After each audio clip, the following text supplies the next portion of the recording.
conflict management is managing conflict. The trick with it, I think, is that it begins with understanding conflict. I find that lots of us don't understand conflict necessarily and don't know how to manage it because we all tend to have somewhat of a natural aversion to conflict as a subject. So we are a little bit conflicted about conflict. Conflict management in the workplace is critical. What we do know is that conflict is one of the ever-present symptoms of this thing that I call entropy, this tendency for things to wind down. If we don't work toward health, we move toward entropy, and one of the big signs of that is conflict.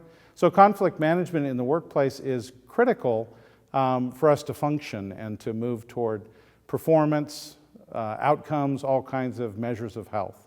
Conflict is one of the most important things in the workplace in terms of managing because conflict is an ever-present struggle.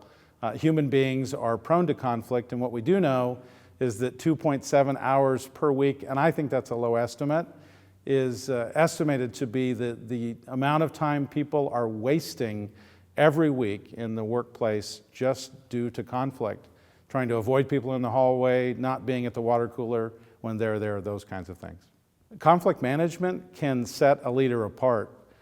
Because so many people are averse to conflict and afraid of it, frankly, leaders that master conflict management really put themselves on a different level altogether. And if you can effectively manage it, you're going to stick out like a sore thumb, but in a very positive way. Developing conflict management begins with getting over your own fear of conflict.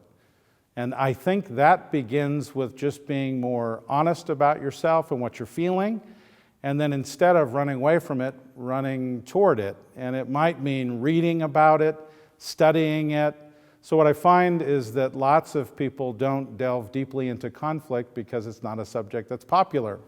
So again, I've learned over time that that's an area of expertise that I can develop that others may not have.